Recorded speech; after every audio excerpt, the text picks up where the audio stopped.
Hey, everybody. Welcome to Game Mess Mornings with me, Mike Minotti, your host from giantbomb.com. Thank you for tuning in. This episode, we're going to be talking about Xbox, the layoffs, the studios it is getting rid of, splitting off, selling. A ton is going on over there. Don't worry, when we're going to get through it. That's because we have Jan Ochoa on the show today. Jan, how are you doing? I'm doing great, doing the news with you, Mr. Minotti. Game Mike Mornings, everybody. That's right. Game Mike Mornings are back this week. Jeff Grubb is on vacation. I said it's fine. Probably going to be a slow news week. I can handle it. What? I have to say it to him in this way. He understands. What could possibly go wrong, right? Yeah. Jeff Grubb, please continue to enjoy your vacation. We'll hold the fort down as best as we Right. can. I hope he got there. Did you see he initially left, got 2 hours there, then drove over one of those bad tire things and I messed up his car and had to drive back and fix that. So hopefully he's not just home. Hopefully he did make it to his destination. Yeah. Dan and I needed help figuring something out over the weekend for Catch Me If You Dan, and then Grubb just slyly drops in yeah, it's a turnaround, got into a car accident. I'm like, what the fuck, Man. Grubb? Oh, Grubb. So, yeah, that was a great start there. Yeah, you were traveling this weekend too. I guess, I don't know how much we're talking about that since it is part of Catch Me If You Dan. It's a fun video, but I do hope you had good travels, Jan. People will see very soon, Mike. Interesting times. Interesting places, right. We'll also say. Yeah, I'm not going to super get into it. Interesting weekend over here. We kind of had a tornado scare, and I was just in a restaurant. So the lights just went out, and it looked like hell outside, and the weekend manager. And even in times of crisis, you always look to a person of authority, and you do a lot of soul searching when you realize that in your situation, that is the weekend manager at a chain restaurant. But still, he was doing his job, telling us, if it comes down to it, just duck under the tables, which is what you want to hear. That's exciting. But hey, got through that as well. So yeah, I think it just was an auspicious start to the week on Sunday. All right, everyone. Before we get into how the video game industry is holding up, what tables they're hiding under, let's explain ourselves. This is Giant Bomb, small team of video game doofuses who rely on your support so that we can make cool stuff. If you want to help, go to giantbomb.com/join. It gives you ad-free shows and some other extras. That's giantbomb.com/join. He repeats it once. I'm going to repeat it again. giantbomb.com/join. Just go there. Do that, please. All right, so most weekdays, Jeff Grubb will help piece your gaming life back together. That includes breaking news and maybe even some of our own original reporting. This is not most weekdays, so you got me instead. For all these topics, I'll get the input from a bona fide expert who will make me look smart. If you're watching live on Twitch, welcome. You can always listen to the show later on podcast feeds by searching for Game This Mornings or find the RSS feed on giantbomb.com. What are this? You can also catch the show later with chapters and timestamps on YouTube. Hello, BlueTube. I think I have to say it now like that. We have a lot to get into. So let's start the morning mess with Xbox to reduce staff by approximately 3,200 throughout the financial year 2027. This is from an Xbox Wire post by Xbox CEO Ashish Sharma. There's also a memo that went out to all Xbox employees earlier today. She writes, "We are beginning the most significant restructure in Xbox history. After careful consideration, I've made the difficult decision to reduce our team by approximately 3,200 throughout the fiscal year 2027. This will include approximately 1,600 role eliminations today. And in addition to that, 4 studios will leave Xbox to new management. These include Compulsion Games in Double Fine, which will become independent, keeping their IP and games catalog.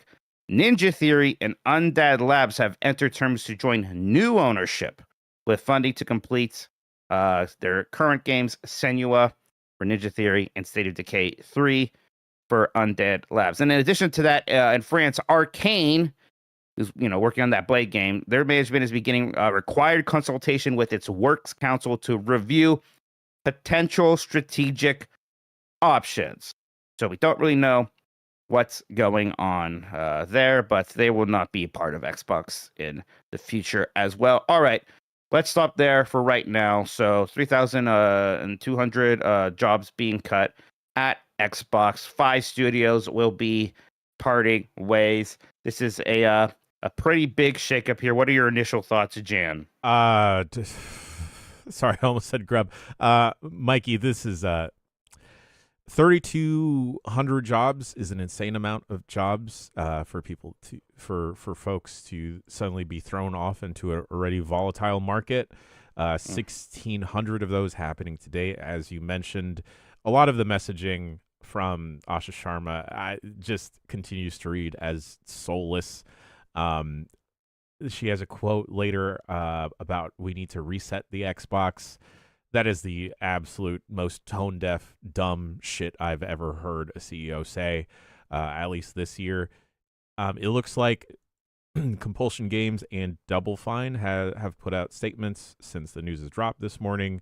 It looks like Compulsion Games will get to retain the rights to Contrast, We Happy Few, and South of Midnight moving forward, which I guess is a slight benefit for them. I don't know how many times this has happened, a studio getting spun off or going independent and getting to keep the IP that it made for its previous owner, parent company.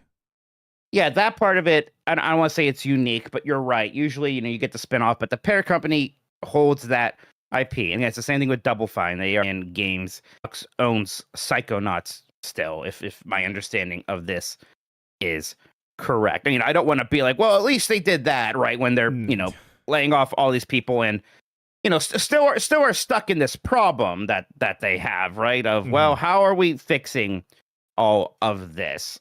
Because in order to make Xbox exciting again, they need video games, and they are losing companies that make video games. Now, these are all companies that they picked up in that acquiring spree that they were on, right? Which does not feel like that long ago.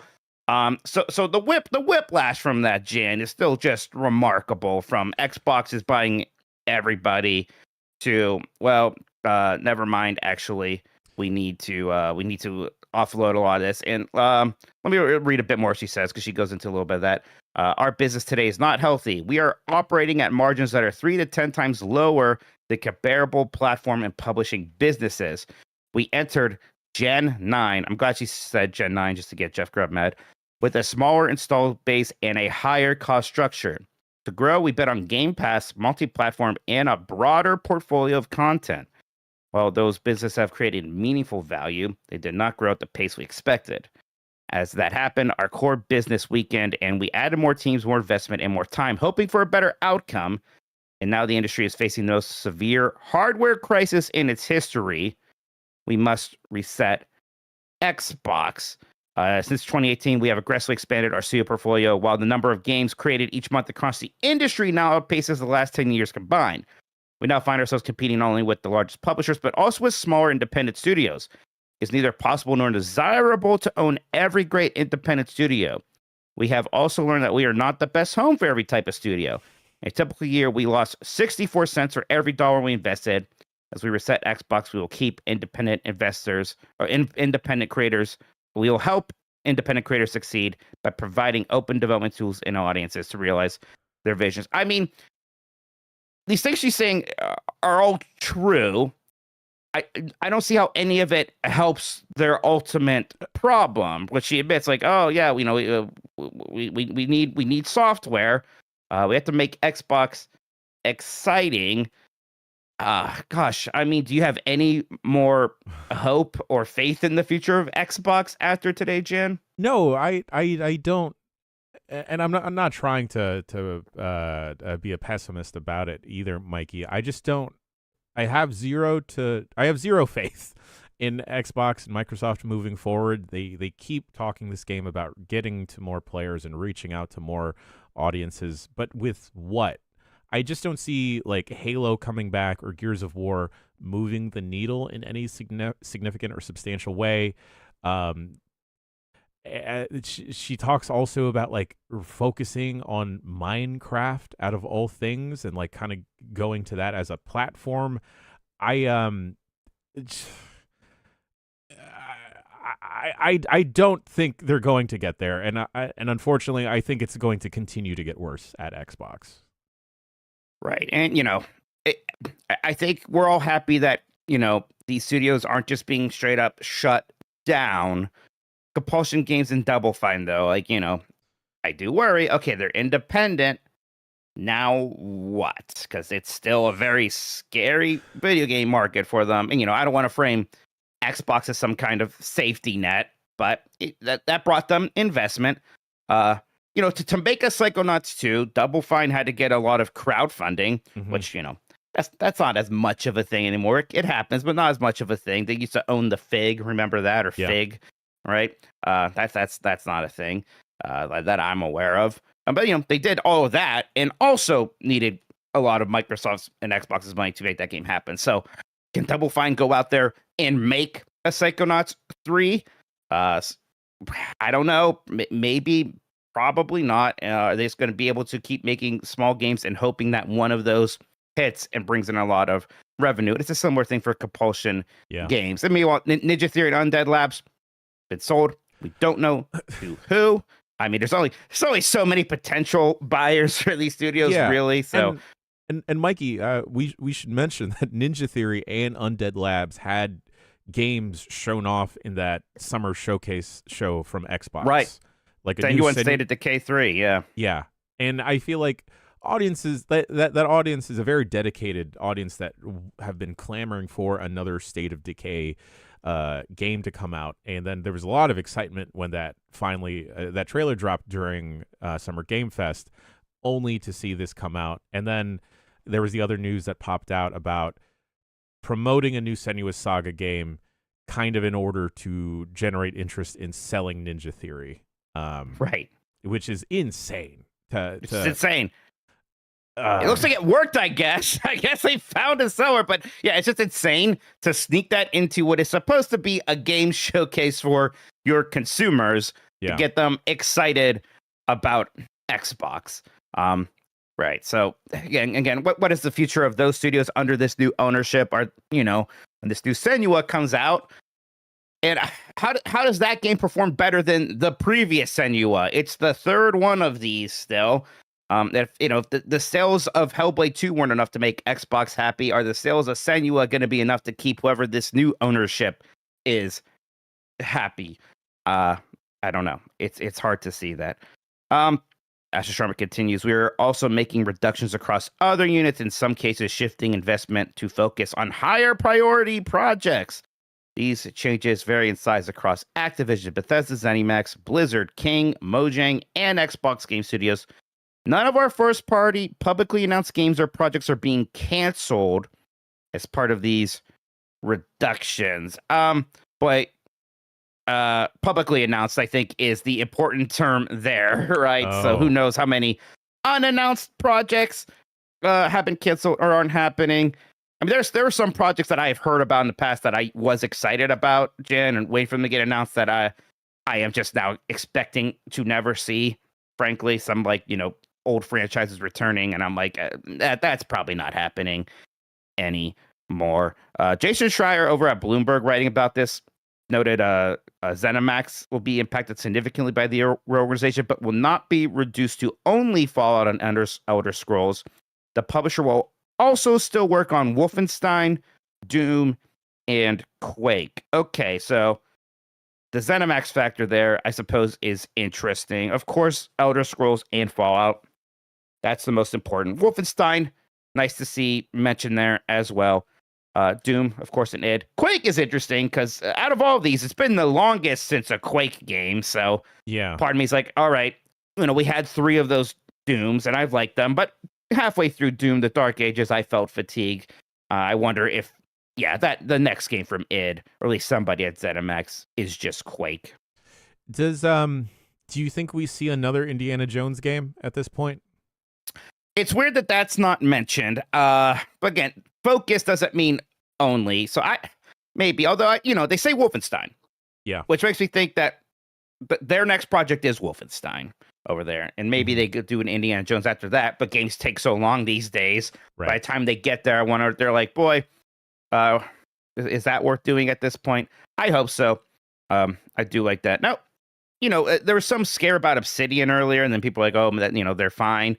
But, I don't see Avowed on this list. I don't see the Outer Worlds on this list. Right. And Obsidian was making a lot of smaller games, which, if we're focusing on these big ones, are we going to get things like Pentiment again? I kind of doubt it. So what is the future of Obsidian? Are they going to get to make the Fallout now? And before it's like, well, Bethesda proper wants to make Fallouts, but they're busy with Starfield. And by the way, Starfield not on the list. Not shocking. I don't think we're going to see a Starfield 2. But they're working on Elder Scrolls 6 and have been forever, and that game is still probably a ways out. And I wonder if part of this, if Asher Sharma is like, there is no way we are going to wait for you to finish Elder Scrolls 6 and then roll out a Fallout 5 that is going to come out mid-2030s. We are just having Obsidian make Fallouts. That's just me fantasy booking, I suppose. But I mean, what if not that, what else is Obsidian's future in this new Xbox?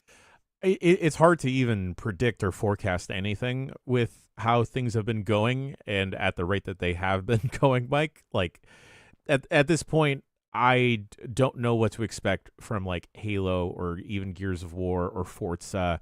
Anything that feels safe at Xbox, I don't think actually feels safe or has stable ground to stand on at this point. And especially like you mentioned, the video game development cycle is expensive. It does take a long time, and it doesn't seem like leadership at Microsoft and Xbox is willing to wait and see how things pay off or give anyone the proper leverage, or not leverage, but the runway to try and build something up. Right, exactly. Like, are we going to get any new franchise? Yeah, I think it's a shame that Avowed and Outer Worlds 2 kind of couldn't reach a bigger audience. They sort of weren't accepted a little bit more, perhaps, by an audience that could have been interested in them.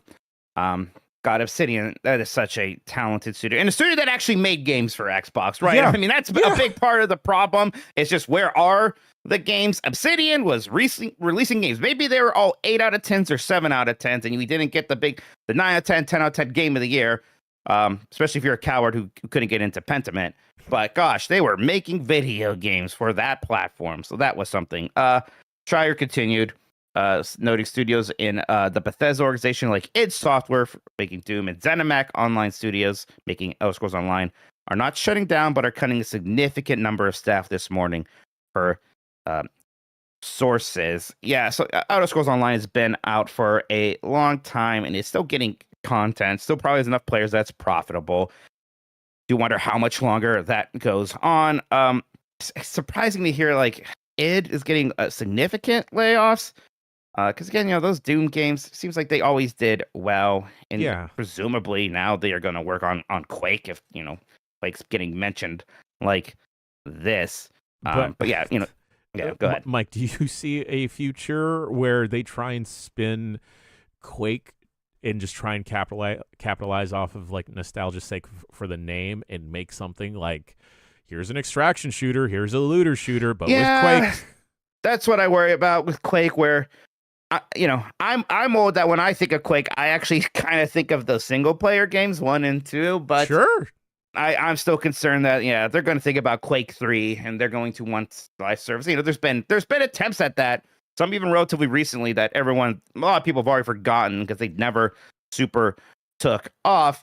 But we don't make those kind of death matchy classic arena shooters like that anymore. You'd have to turn it into, I think Marathon's going to scare them off of making an extraction shooter, but they're going to try to do a live service, I guess. I don't. But my hope is that you just get the Doom team and you have them make another great action-packed first-person shooter campaign, but with Quake. And I don't know if that means the more gothic Quake 1 style or that more sci-fi Quake 2 style, but just something like that. Something that gets us a little bit away from the Hell Demon thing that is beginning to feel a little bit rote to me.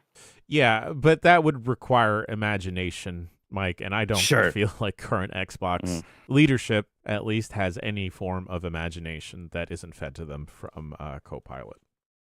All right, back to Asha's memo here. It says, in addition, Mojang and King will now report directly to me.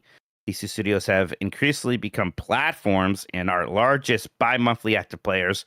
They bring critical geographic, demographic, and differentiation to Xbox. Oh, they bring differentiation. Wow. Thank God. We all know what that means. All right, Mojang. Yeah. So these are Minecraft and Candy Crush. They make a lot of money. And Xbox owns them. So there's that. It's always this weird question to me of like, how does that add value to Xbox aside from just the literal monetary value they bring in? There's no way to kind of turn, especially Candy Crush, there's no way to turn that into excitement for a next Xbox console. No. Minecraft, very similar thing, because those games come out everywhere. There's no way there's going to be a Minecraft 2 that is a Project Helix exclusive.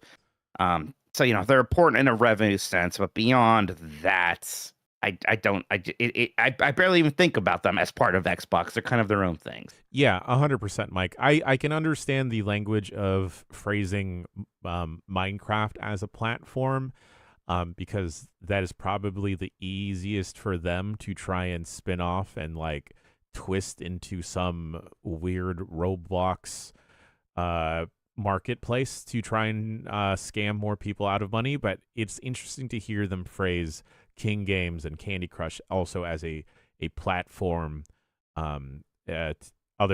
because in my head King Games is just Candy Crush, and those people are not like you mentioned, Mike. The conversion process for trying to get those people excited about a new Halo or a Gears, that isn't a Venn diagram. That's just two different circles. Right. I mean, a big part of their problem is the fact that the platforms now are things like Minecraft and not Xbox. Yeah. Xbox should be the platform, and then people buy many games. It's a big problem that, a lot of kids will just buy or play a Roblox or a Minecraft or a Fortnite and play all these experiences within there. It's a great value for them. Doesn't seem to be great for the video game industry and converting people who play one or two games into fans of the hobby in the way that you and I are. Yeah, I don't see any of these any of this news and the statement of trying to reach 1 billion players, and with the price increases to the Xbox consoles that happened, gosh, was that last week, Mike? I don't see how any of this is supposed to inspire confidence in reaching more players or like bringing the Xbox into more homes. Okay. Here's kind of some closing statements here from Asha. We know that great technology gets better when it gets simpler, not bigger. Today, in some parts of the company, work passes through as many as 14 layers of management. Our platform teams are 40% larger than they were at the start of this generation, even as our player base and play time have declined. That complexity has slowed decisions, blurred accountability, and made it harder to deliver for players. As we reset Xbox, we will simplify. We will reduce management layers to no more than 5, and where possible 3. The first time we are establishing a chief operating officer with end-to-end P&L responsibility across content, hardware, platform, services. Ellen Shang has been promoted to this role and will report directly to me. Yeah, we always hear this from these companies, right? Like, we're going to get smaller and swifter. It's actually it's all these unnecessary employees that are the problem. There's just too many layers to our decision making. And she never says like, we're going to use AI to make things swifter, but it's Microsoft. Like, what are they investing in a lot right now? What do they care about a lot more right now than video games at Microsoft? It's AI. Yeah, I mean, you look at Microsoft, the company, and they're investing an obscene amount of money into data centers and into Copilot. So it is hard to divorce that from, and with the news at Xbox of like, of course, AI is going to be heavily implemented in whatever future Xbox has coming up. And I don't know, Mike. Again, it is the people at the top blaming everyone at the bottom. Like, we have to fire you, we have to sell you, and it's your fault. Because you didn't do the things we need you to do, and we're going to need more things. It's it Right. And again, these things that they are told to do, it changes constantly. It was just not very long ago with different leadership that there are completely different directives at what's going on Xbox. You know, that didn't work. mm-hmm. So yeah, the direction does have to change. But boy, I just don't. Again, none of this points to potential or positivity or hope for that next Xbox console for me, which is still going to face this gigantic problem of it's probably going to cost like around $1,000. It's not going to have very many exclusives. The big game that everybody cares about in the world right now, apparently, is Grand Theft Auto 6. And that is a game that is coming out for Xbox Series X and PlayStation 5. People are not going to have to upgrade to play that game.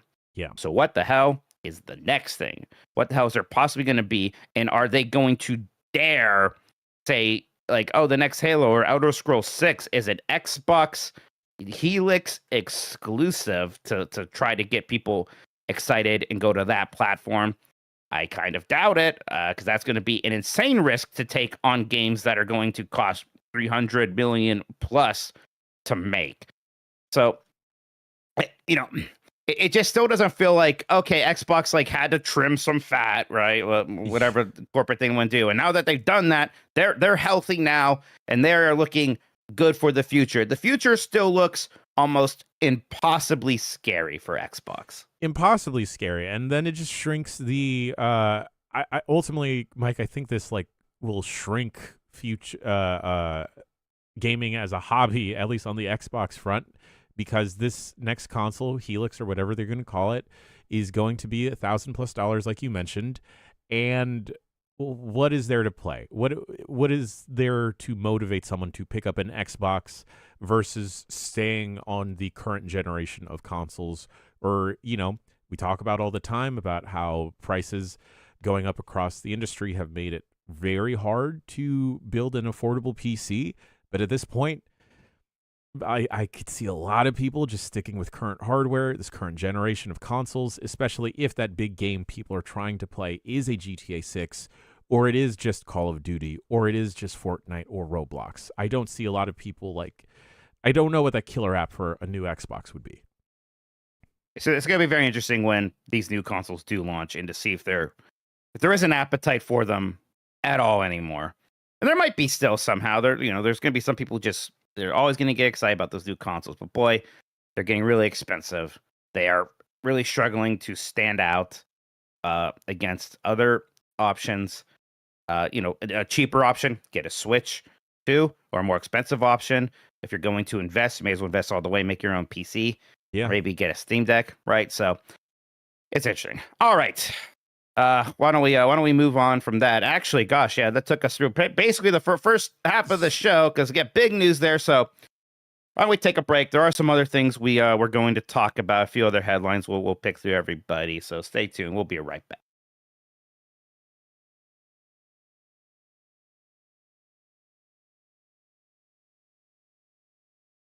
All right, everybody. Game Mike Mornings is still here. We're back. Let's talk about Nintendo. They got stuff going on too. Notably, they're gonna stop selling the Nintendo Switch in Europe in 2027. This is from Jordan Miller at VGC. Nintendo of Europe has announced that it will stop selling original Nintendo Switch consoles in early 2027. After which point, retailers won't be able to order any new stock of the entire Switch family of consoles. Why is this? Well, that's because Nintendo announced that later this year it will begin selling Switch 2 consoles and accessories with replaceable batteries in Europe.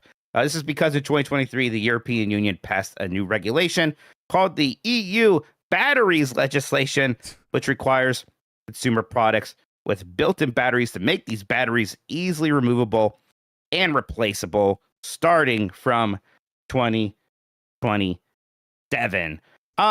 Wow. It's good, yeah. So this kind of reminds me, like, these European regulations kind of do move these hardware companies along. I have them to thank for the fact that I don't need a lightning port charger for my iPhone anymore, which, USB-C is not a great standard, but at least it's a standard. At least I can use that one cable to charge just about everything now. But gosh, I do wonder, if like that, everyone's like, well, if we're doing this in Europe, we're going to have to do it everywhere eventually. If we are just going to start seeing these replaceable battery versions of hardware as more of the norm. Now, this, like, Nintendo was belly aching a bit about this, like, these new versions are gonna be heavier and the battery life's not gonna be as good. We'll see. We'll see. We'll see. I will definitely take something that I can easily modify and change and maybe fix on my own versus having to drop everything and get a completely brand new Switch, Mike. Right. Just to go back real quick to the Xbox story. Sure, let's do it. I do think because of Europe's stringent employment policy is why Arcane looks like they're in this limbo right now, because they may actually be better protected, or Xbox has to like do a bunch of maneuvering to get through European employment laws. Okay, that kind of makes sense. Yeah. And then, back to the Switch thing. Again, this isn't just about like the Switch 2. It's about like the Joy-Cons. Like a Joy-Con is going to have a replaceable battery. It includes that kind of accessories. Anything with a battery really has to do this, is my understanding. The Switch 1, it sucks a bit because the Switch 1 is a console that I think is more affordable than a lot of others, even though the price of that has also gone up recently because of, the hellscape that we do all live through right now. Okay, this affects Europe, so in the US, Switch 1s can continue to be sold. And that console is like, if you care, is inching towards that PlayStation 2 all-time top-selling thing, although they keep finding more PS2s that sold somehow, so that number keeps going up. Yeah. That's an interesting thing there. Next up, WayForward announces the next Shantae game at the Anime Expo for 2027 release window. This is from Andy Robinson at VGC. A lot of stories from VGC. Thank you so much to them all over there. Do great work. So WayForward announced the news during a panel at Anime Expo in Los Angeles this weekend, where it shared artwork for a redesigned Shantae along with a 2027 release date for the unnamed new game. No further details were revealed. Shantae is a platformer series in which players control the half genie who transform into various forms, each with their own abilities. The last Shantae title, last year's Risky Revolution, was technically a totally new game since it was a revival of a 2004 Game Boy Advance game that was canceled before release. Hey, that's there you go. There's some good news for you. I like Shantae. They're fun games. Have you ever played a Shantae game before, Jan? Yeah. I played that one that came out on. Gosh, now I'm questioning my memory. There was a GBA one, right? See the GBA. This is the GBA. There was a Game Boy Color one, was the first one. Yes. Then there was this GBA one that was canceled right before release, and finally just only recently got release. And then there have been some other ones. There's Half Genie Hero was the one that was Apple Arcade, then got ported things. The Seven Sirens, is that the one that's really Metroidvania? I think that's the best one. That's the one I played through, and it was really good. I did play the Game Boy Color Shantae, now that I'm looking at it. Yes, that's like if you have the actual cartridge for that thing actually is relatively rare. Relatively rare. So yeah, these are fun games. I like that it's a continuing series. I think that they're better when they really lean into being Metroidvania. Sometimes they're a bit more linear than that. Like I said, that last one was originally part of that big Apple Arcade push, right? Remember that? Then got ported to other things. So well, I will be looking forward to this one.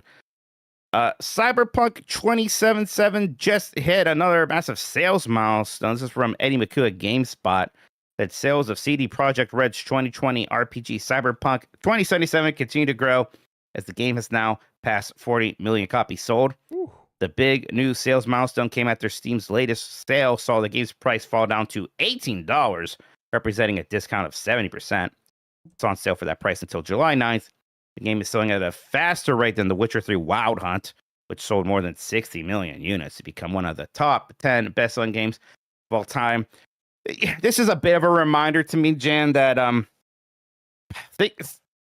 things do turn around sometimes. When this game came out, everyone was just really mad. They were really mad at its shoddy performance and its bugs and just the rough state of it. And people were willing to forgive this one very quickly when some patches came out because people desperately want these really big, really high-end, kind of fancy open world RPG games. I'm glad that they were able to turn it around and kind of win back those people that were very disappointed.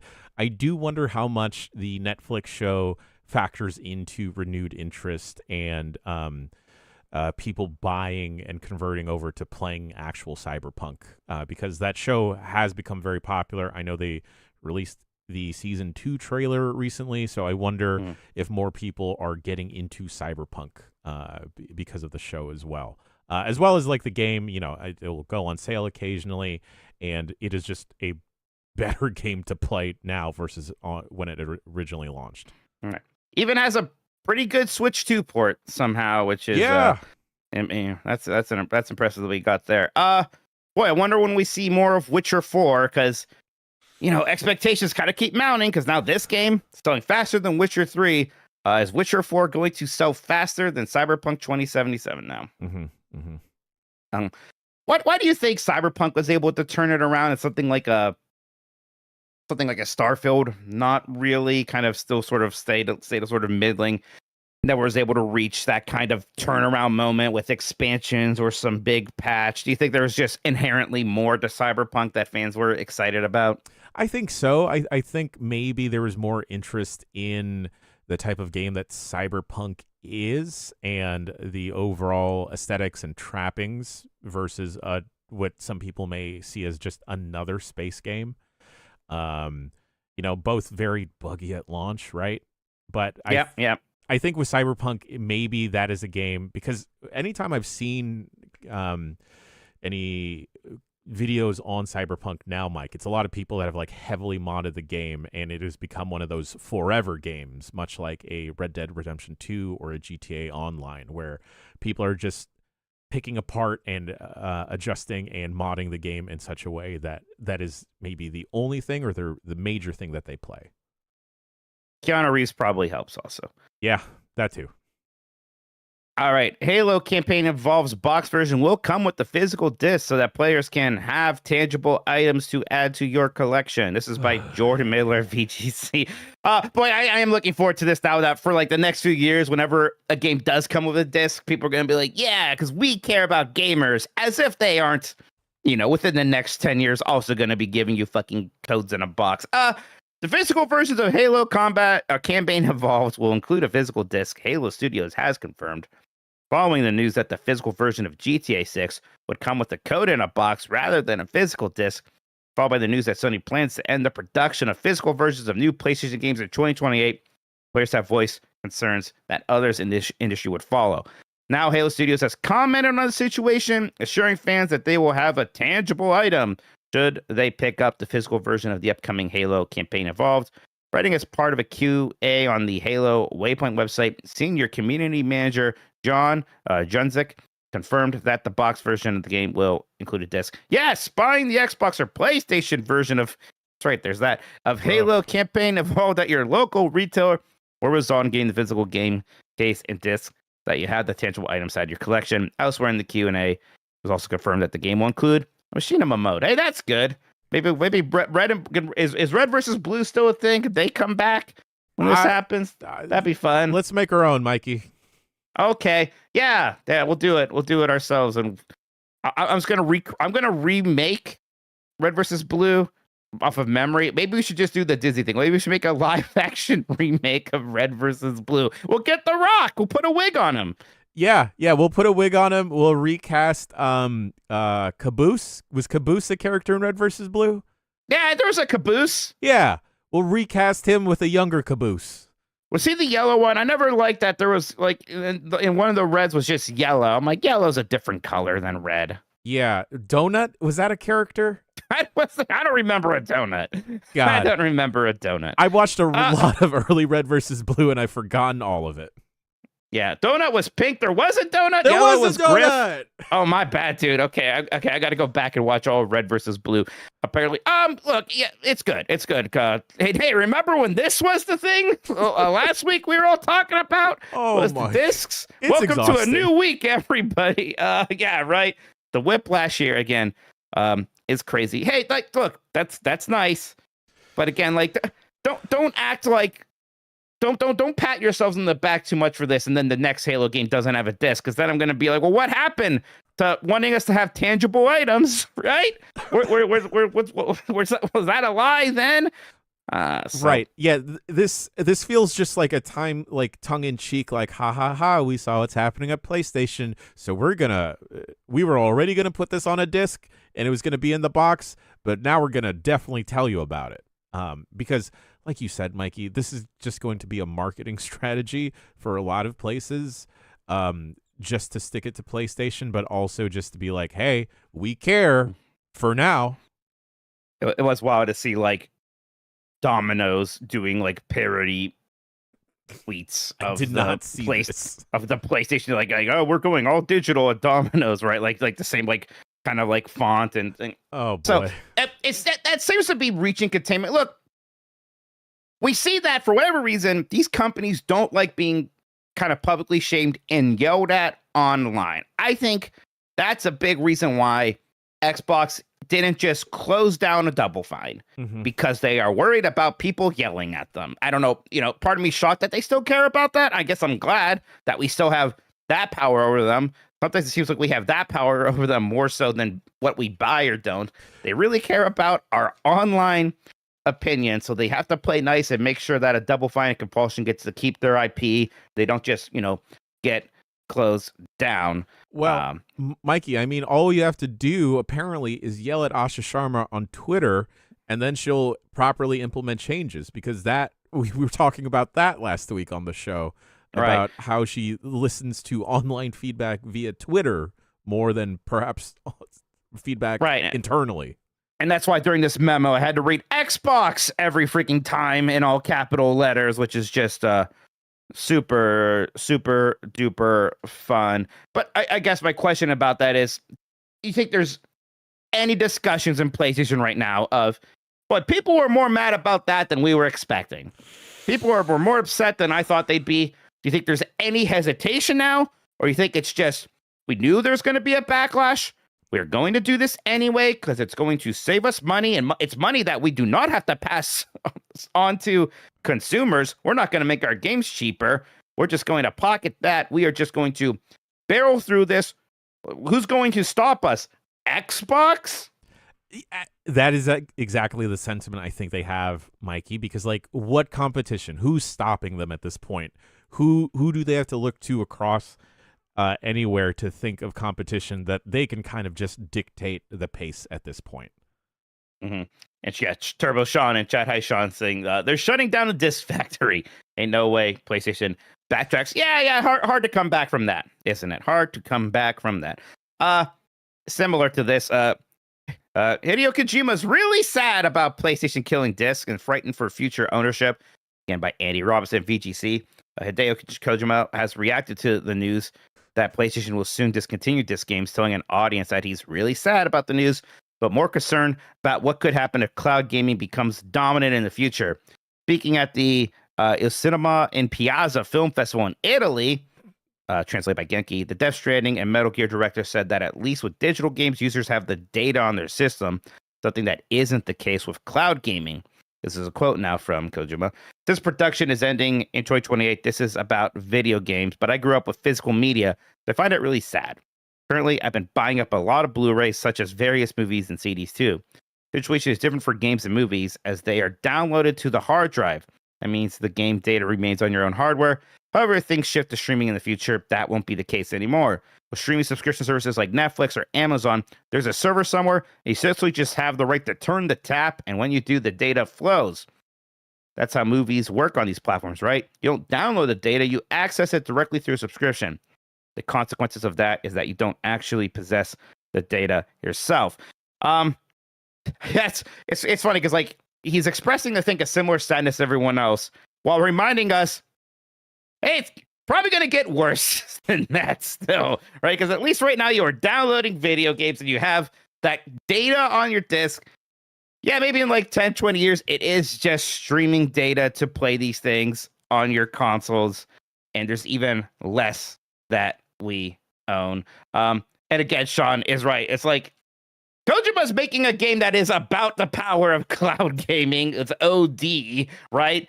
So Kojima is always this weird duality of being really excited about new technology, yeah, constantly having this listfulness and this nostalgia for the past, and telling us how it was better then, but also just barreling forward with whatever is new and shiny because it's new and shiny. Right. I believe we had a story on this show a couple weeks ago about how he was working on an AI or an ad for Prada using AI. Yeah.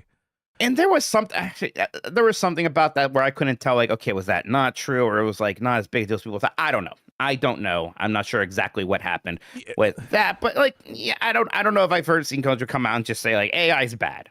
Sure. I don't know if I mean, in Metal Gear Solid 2 he did, but since then, now that it's actually here, I don't know if I've heard. Okay, updates. He apparently, according to chat, Kojima said he did not know it was going to be an AI ad.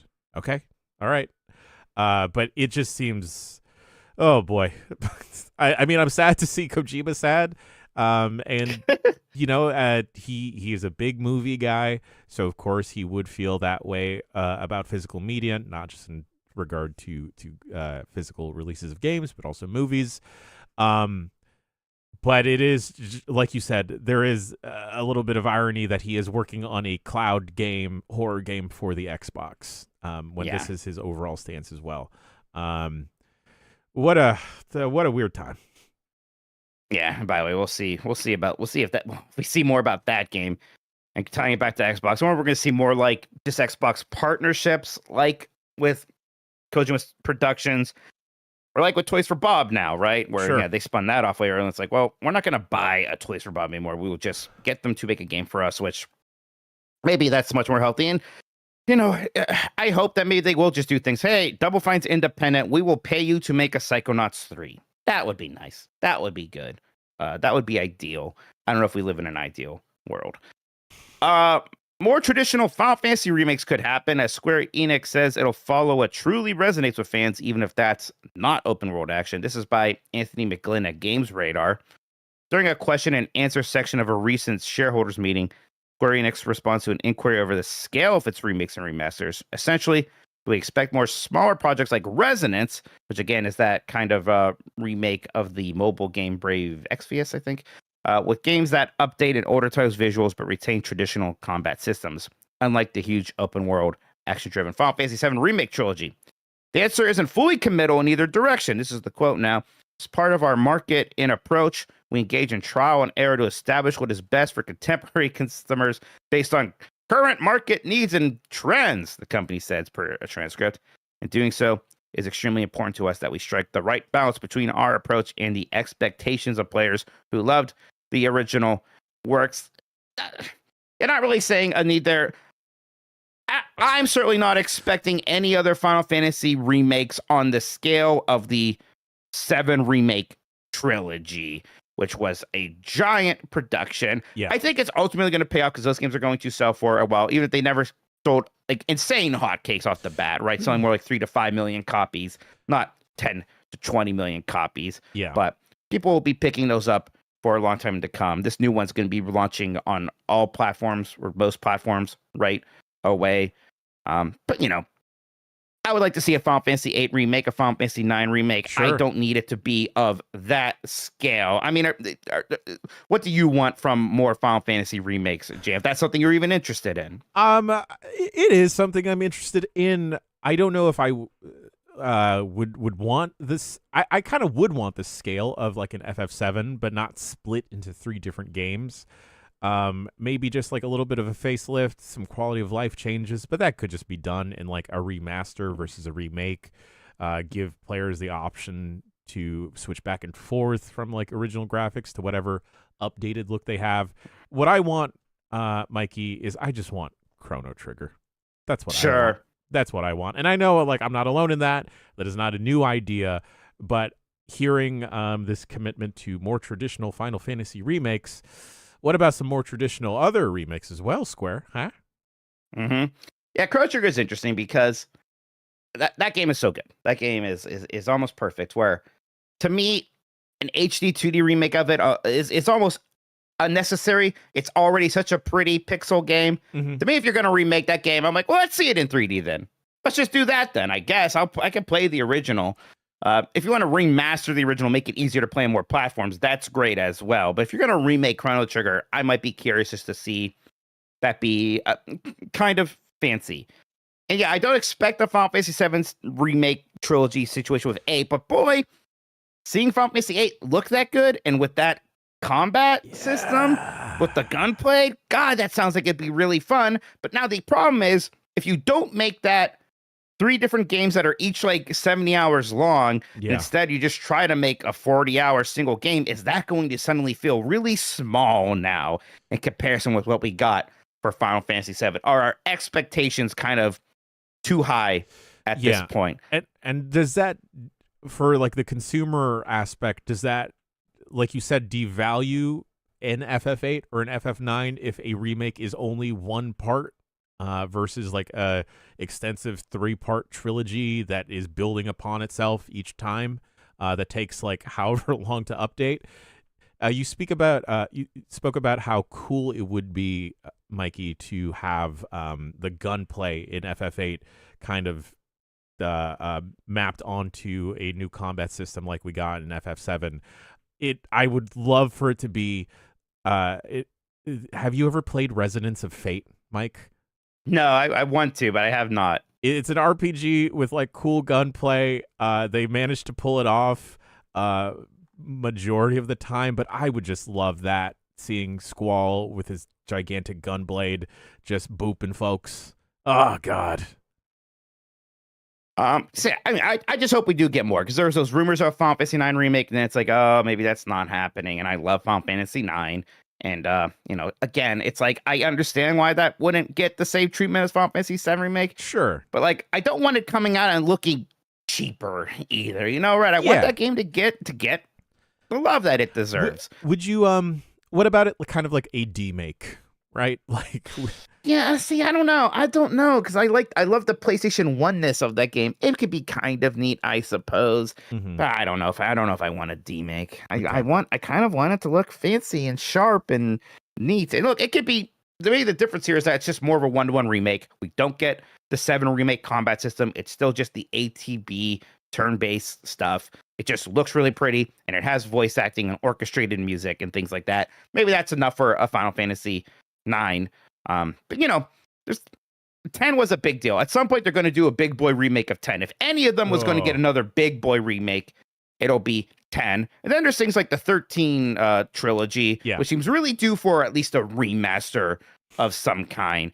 I expect we might see that within the next couple of years. Yeah. Out of the post Final Fantasy VII games, I do agree with you that we'd sooner see a fancy schmancy remake of 10 and 10-2 versus 8 or 9.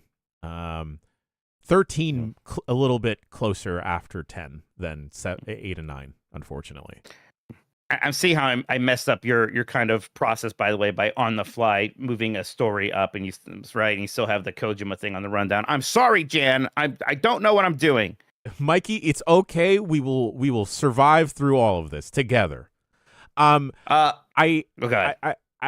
said on this website multiple times, I do have a little bit of fatigue with the HD 2.5 style, so I would be interested to see if there is like a better take to adapt like that PS1 blocky polygonal style to a modern aesthetic and sensibilities, because I do have a fondness for that PS1 look as well. It can look so freaking good. And Square Enix is making a lot of games in that style that just look awesome to this day, like a Parasite Eve or a Vagrant Story. Like those games are just so striking, and I kind of almost wouldn't have them any other way. Yeah, like the indie. Sorry, Mike, but like no, go ahead. The indie side has really like figured out a way to adapt that PS1 hard, blocky, polygonal art style to like modern games. Like that Crow Country was really pretty. Crow Country is very pretty. Anodyne 2 is very pretty. There are a couple others that are escaping me right now, but I wouldn't mind seeing that in 2027 with FF8. Give me Squall. Give me a Gunblade. Right. Well, Squall obviously it has that incredible like screen grab where it's Renoa being like, "You're the most handsome guy here," and his face is just like so distorted and blocky, and there's like one eye represented by a pixel, and it's just incredible. It's peak. Damn it, it's peak. All right. Summer Games Done Quick 2026 is happiest week. Little programming note for you all, everyone. If you like speed runs, you like games done quick, that's happening this week. So they're raising money for Doctors Without Borders. I love games done quick. Always try to check out the marathon as much as I can. So games done quick, happening now. If you can, watch and donate to a good cause. I haven't even really had a great chance to look at the schedule this time. That I need to do to see which speed runs I'm going to be watching. But I don't know if you do you usually check out a lot of games done quick, Jan? I may not get the chance to check out a run as it's happening live, but I will definitely check out a particular run if there's like a lot of buzz and hubbub about it after the fact.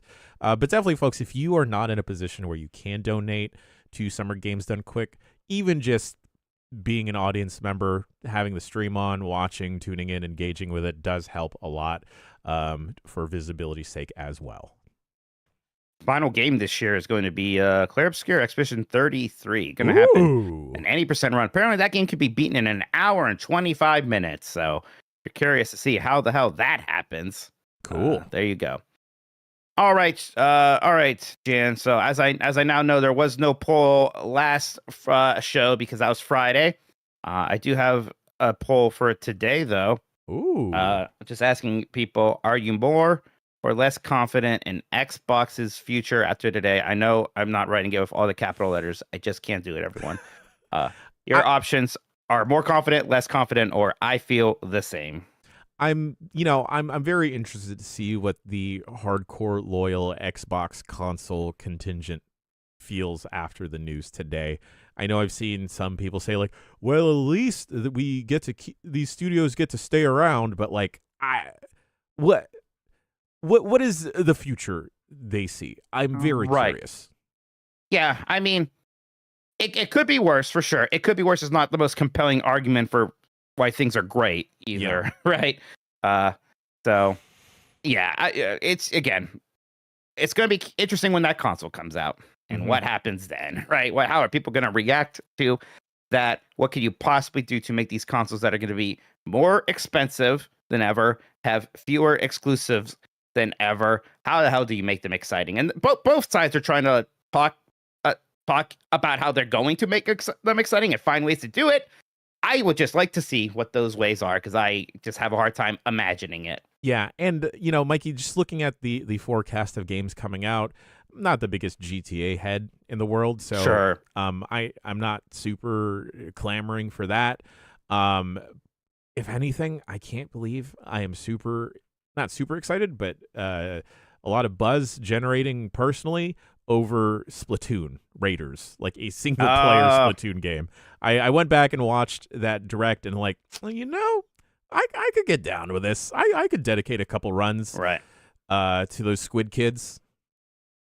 Yeah, I don't want to, I don't want to just be like, well, Nintendo's good while other ones are bad, because Nintendo makes its mistakes too, and they do weird things, and they are facing the same issues as everyone else in this industry.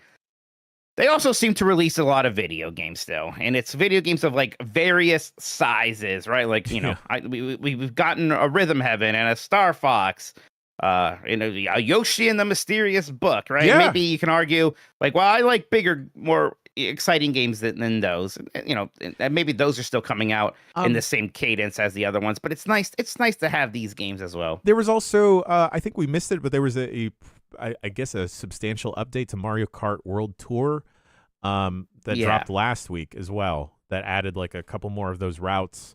So, maybe that game is in a better position as well, similar to how Cyberpunk saved things. Maybe. I was wondering, like, how is Mario Kart World selling in comparison to 8 Deluxe? All right then. Look, I think we have basically done it here. So let's talk about what's happening in Giant Bomb. So I think we got to figure out now. We have a meeting on Monday where we're going to figure out our content for the week. But I will continue to be here this entire week, everybody, doing Game Mess morning. So don't worry about missing out on that. We're going to do a Delight Club on Wednesday. Yes. Since Grub is out, so we've had some ideas for that. We'll figure that out for sure. But we'll give Dan a treat. Dan did good finishing Space Ace. Dan's allowed to have a little fun there for sure. And I know we've been talking about playing that what's that friend swap game that's been popping up? Mecha Chameleon. Maybe we'll finally get Mecha Chameleon happening. I'm out on assignment this week. You wait for me. God damn it, Jim. Well, all right, we won't do it without you. I don't know. We'll figure something out. Maybe we'll do it without you. We'll do it again when you come back, right, buddy? Okay, that's okay. All right. I'll do that. Okay. All these people in summer vacations. I haven't missed a single day during summer, except for that one last week, and then the one the week before that. Shut up. Don't worry about it. All right. With that, we're out. Thank you, Jan. Really appreciate you helping me get the sludge of news today. And thank you for being the best audience in gaming. Till the next morning mess. Have a good one. Take care of yourself and goodbye.